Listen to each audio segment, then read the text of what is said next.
What if you and I had a dream school? Ano kaya yun?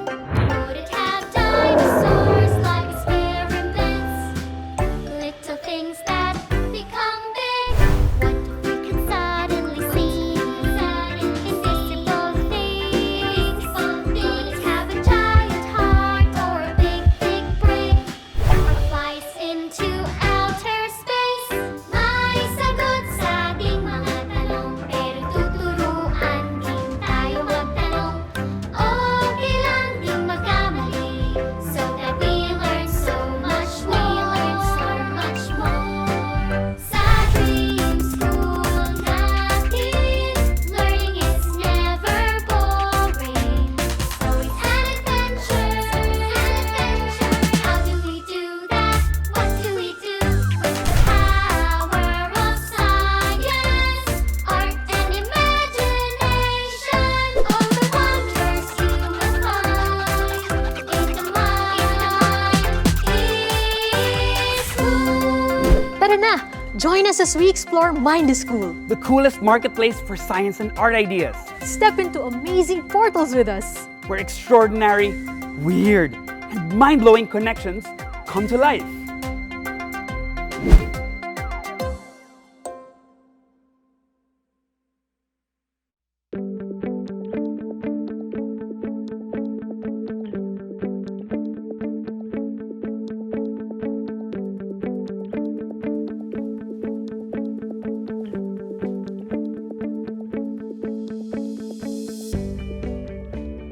I really miss traveling. Maplano nga yung susunod ko na pupuntahan.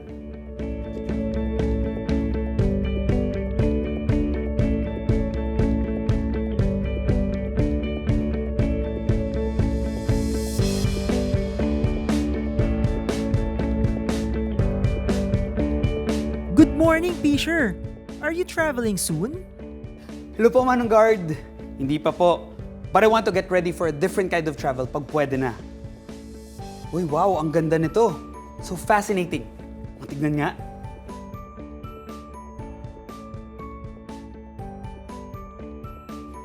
Sure, anong sinisilip mo dyan? May tinitignan siya dyan sa globe. I think he misses traveling. Oh, hi Mikey! Madami na tayong natutunan dahil sa pandemic at kailangan nating baguhin ang ating perspective sa travel.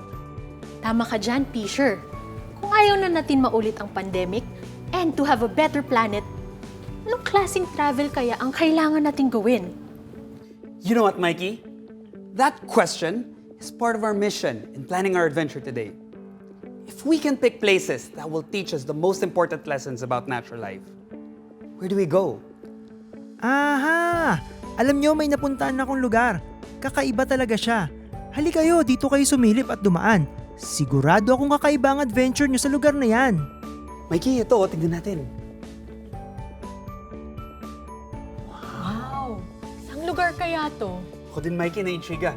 Let's see for ourselves. Are you ready? Let's go!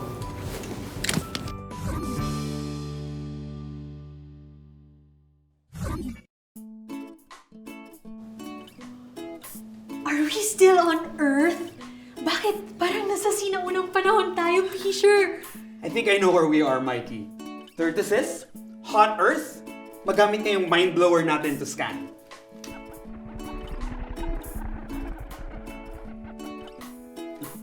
Tama nga ako, Mikey. According to our mind blower scan, we are in the Galapagos Islands in the Pacific Ocean. At isa pala to sa mga lugar na nag-inspire kay Charles Darwin para maisip ang kanyang theory of evolution by natural selection. Oo, special kasi ang lugar na to kasi bago lang siya nabuo. The island we are standing on right now is young, at least as far as the Earth is concerned. According to my mind blower, this island is 700,000 years old. Ang pinakamatanda naman dito ay 4 million years old. Para sa ating mga tao, parang ang tanda na ng mga isla na to. Oo nga, Mikey. Ako nga, walang tao na na-meet na 700,000 years old. Siyempre naman, Pecier. Kasi kung natatandaan nyo, mula sa nakarang episode, ang ating species ay 200,000 years old lamang. Kaya mas matanda pa ang mga isla na to kumpara sa sangkatauhan. Pero kung naalala nyo, ang edad ng Earth ay 4.5 bilyong taon. At may buhay dito sa daigdig sa loob ng 3.8 billion years. Kaya naman pagkukumpara sa kasaysayan ng daigdig, bata pa talaga ang mga isla dito sa Galapagos. Kaya pala parang natural na laboratorio ng buhay ang mga isla ng Galapagos. Kasi bagong lugar siya kung saan pwedeng mag-eksperimento ang buhay. Ganun na nga, Pecier. Dahil bagong salta ang lahat ng may buhay dito sa Galapagos, mas madaling makita kung paano naaapektuhan ng kapaligiran ang pagkakabuo ng bagong species.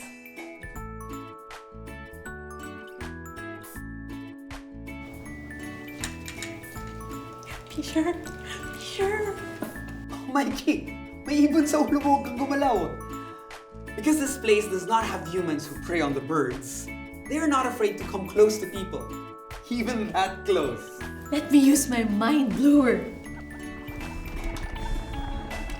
That's a flightless cormorant. Depende talaga sa lugar ang pag-adapt ng buhay kasi tingnan mo itong bird na to. It readies its short wings pero yun pala, it's going to dive into the water.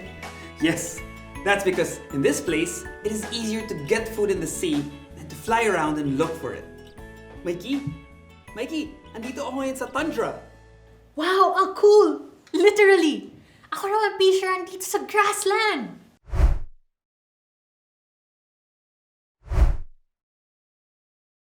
Uy, Mikey, iguanas oh. Napakazen naman nila. Sabayan ko nga sila mag-meditate. Pecier, they're not meditating. They're basking out here kasi kailangan nilang magpaaraw para uminit ang kanilang katawan. Bakit naman nila kailangan yun? Kung ako mag-chill kagaya nila, magiging sing-init o sing-lamig din ba ako ng paligid? Hindi. Kasi tayong mga tao ay homeotherms or tinatawag na warm-blooded. Ibig sabihin nito, ang temperatura ng katawan natin ay halos steady lang. Hindi masyadong nagbabago. Pwede na lang kung nagkasakit tayo. Kagaya kapag may lagnat tayo, kung saan ang temperatura ng katawan natin ay ilang degrees Celsius mas mataas kaysa sa normal. Yup! Pero ang mga iguana naman ay halimbawa ng mga hayop na tinatawag nating poikilotherms o cold-blooded. Hindi naman talaga parating malamig yung dugo nila. Pero ang kanilang body temperature nagbabago depende sa paligid at ginagawa nila. Let's use our mind blowers. Buti na may mind blowers tayo. Cool. Sabi dito, Galapagos iguanas are the only lizards that feed in the sea. And because they are cold-blooded, they can't stay in the cool water too long. Kaya pala nagsa-sunbathing sila dyan, Mikey. Kailangan nila maarawan para uminit ang kanilang katawan.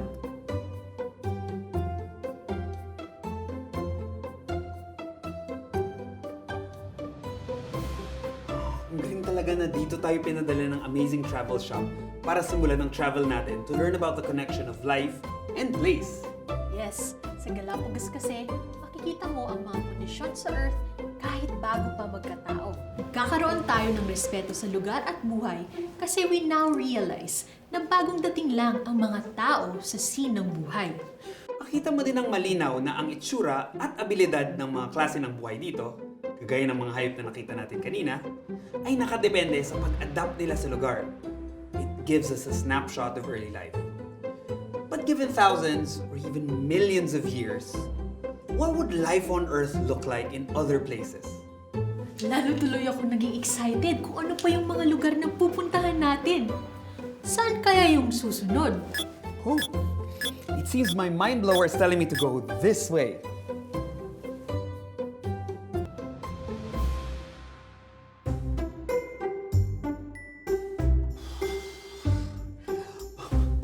Bakit parang walang puno dito? At ang lamig! Magamit niyo yung mind blower ko to scan.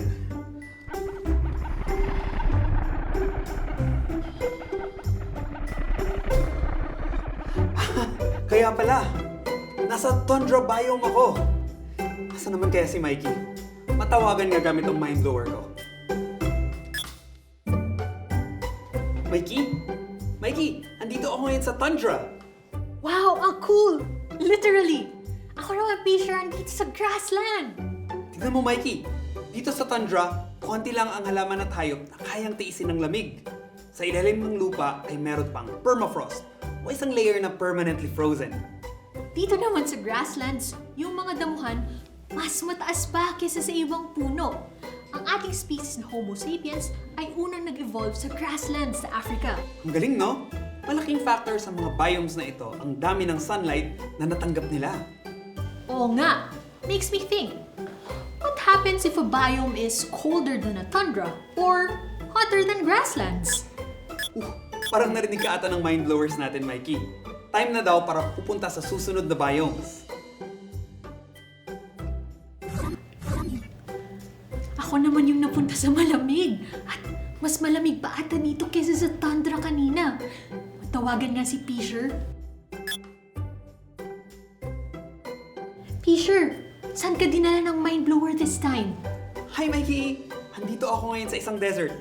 Mainit dito at tuyo. Kaya konti lang ang plant life. Mas konti pa sa tundra. Pero kahit dito, may nakakahanap ng paraan para mabuhay. Halimbawa dito ang cacti ng mga desyerto sa Americas at camels sa Asia at Northern Africa. Ikaw, Mikey, mukhang lamig na lamig ka dyan. Oh, Pecier, ang ginaw kasi dito. In fact, I'm in the coldest place on Earth, Antarctica. Pero did you know na nasa desyerto din ako? Ha? Di ba malamig dyan? Yup, malamig nga dito pero kagaya nung nasan ka, tuyo din ang lugar na to. According to the mind blower, the humidity here is very low, which means this place is also a desert. Dahil dyan, konti lang din ang plant life dito. Pero meron pa rin nakakahanap ng paraan mabuhay, kagaya ng penguins at maliliit na halaman kagaya ng lichens. Kung ikaw ay nasa hot desert, ako naman ay nasa cold desert. Oh, so there are hot deserts and cold deserts. Hindi pala temperatura ang batayan ng pagiging disyerto. Humidity o dami ng tubig pala. Kung sobrang tuyo yung isang lugar, disyerto ito. Kahit malamig pa.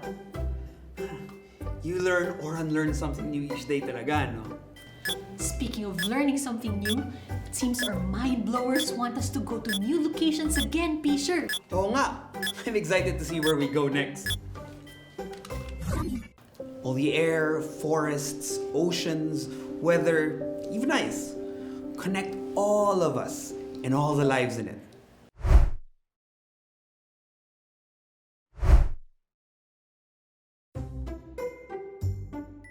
Oh, lots of vegetation this time. Ang tataas pa ng mga puno. Colorful pa. Nasaan naman kaya si Mikey? Hi, Pecier! Tingnan mo, nasan ako? I'm in a forest! Uy, ako din! I'm also in a forest. Pero mukhang magkaibang klase ng forest ang napuntahan natin. Oo nga! Both kinds of forest have lots of tall trees and many kinds of vegetation. But according to my mind blower, I'm in a tropical forest. Here, there's lots of sunlight throughout the year. Mataas din ang level ng humidity at madalas umuulan. Dito, berde ang mga halaman sa buong taon. Oh, ako naman, nasa temperate forest. Dito, pabago-bago ang lakas ng sikat ng araw, depende sa panahon. Merong 4 na seasons. Spring, summer, fall, at winter. Uy! Oras na daw pumunta sa susunod na biomes. Let's go!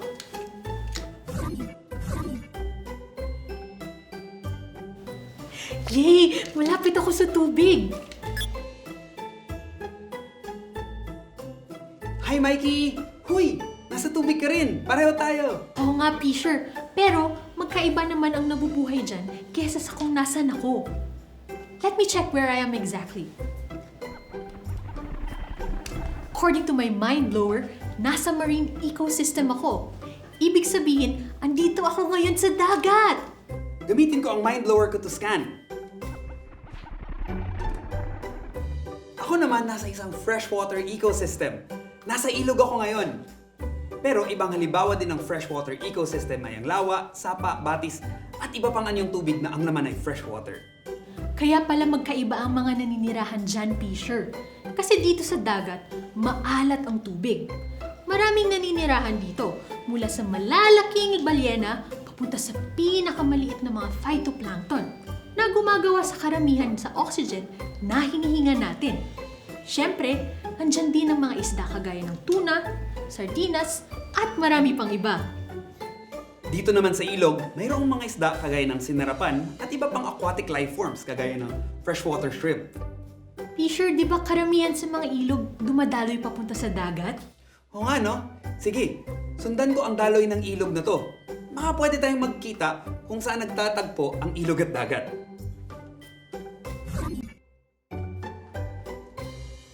Oh, hi, Mikey! Nice to see you again. Oh, nice. Ooh. Where are we? What is this place? This is called an estuary.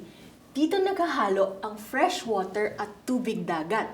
Ang resulta na to ay tinatawag nating brackish water. Isang halimbawa ng isda na pwedeng tumira dito ay ang milkfish o bangus.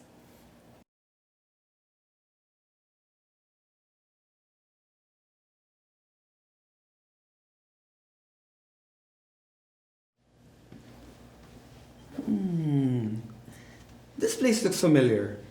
Let's scan with our mind blowers.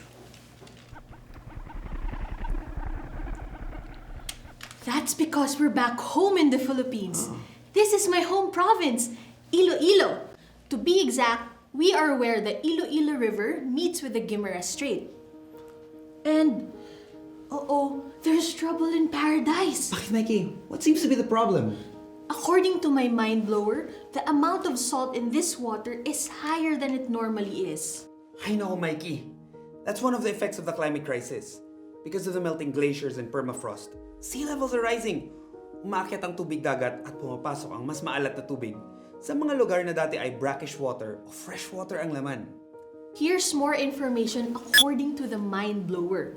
In only 3 decades, areas in the Philippines now home to around 6.8 million people will likely be invaded by water as the sea levels continue to rise.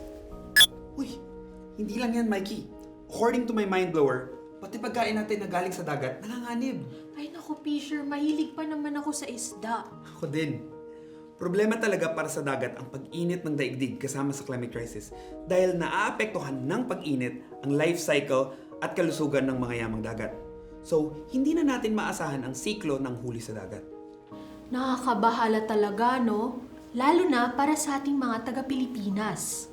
Mataas pa naman tayo sa Climate Risk Index. Ibig sabihin, isa tayo sa pinaka-apektado ng peligro ng climate crisis. Isa doon ang pagtaas ng sea levels. Ang corals din, na isang hayop, ay namamatay dahil sa climate crisis. Dahil sa pag-init ng tubig dagat, pinapalis ng mga corals ang mga microorganisms na nakatira sa loob nila. Dahil dito, nawawalan ng kulay ang corals at nagiging puti. Ang tawag dito ay coral bleaching. Dahil sa coral bleaching at pagkawala ng microorganisms sa loob ng corals, nanganganib ang mga coral sa mundo. Ang corals ang tanda ng pagkasamot-sari or diversity ng buhay sa dagat. It's the same with our forests. Only 8% of natural forests remain in the Philippines and only 20% of our land is covered by forests. Ang forest ang nagsisibing parang baga ng kalikasan. Dito mo rin mahanap ang samot-saring klase ng buhay. Plants, animals, at iba pa. Mas maraming klaseng buhay, mas madaling makayanan ng buhay makarecover kapag may peligro. So, kung paunti ng paunti ang klase ng buhay, pahirap na rin magkaroon ng balanse ng buhay. Kung wala din ang forests, wala ng mga ugat na kakapit sa tubig at lupa kapag umulan at tuloy-tuloy yung mga pagbaha at landslide sa mga lugar na to. And biodiversity is not just what we can easily see on the surface, but also underneath, even fungi, which is like the World Wide Web of trees. This is what connects all trees even from afar. Yes, because all life is connected in the only home we humans know, the Earth. All the air, forests, oceans, weather, even ice connect all of us and all the lives in it, and not just human lives. Oops, our mind blower's telling us it's time to head back. Are you ready, Mikey? Mikey, Pecier, you're back! Are you the same travelers now that you've had that very special journey? Definitely not, di ba, Pecier? Ang dami namin natutunan learning about the connections ng mga lugar sa buhay. We're surely not the same travelers we used to be. At para hindi nyo malimutan ang special journey na to, tanggapin nyo tong regalo ko para permanente nyo ring maisip na may responsibilidad dapat ang pag-travel. You can actually share it, and whoever has this can have the adventure you had. Maraming salamat po, Manong Guard. This will remind us that whatever or wherever we are still traveling. Kaya dapat iniisip natin ang ating lugar, where we are, at ang lugar natin, our role in nature. That's right. Now you can also travel and explore. This is what it's like to travel in Mind is School. You learn how to travel more mindfully to help create a better normal. Sobrang saya na naman ng adventure natin ngayon. We can't wait to learn more with you all and see you again dito sa Mind School, where learning Leads to a better normal.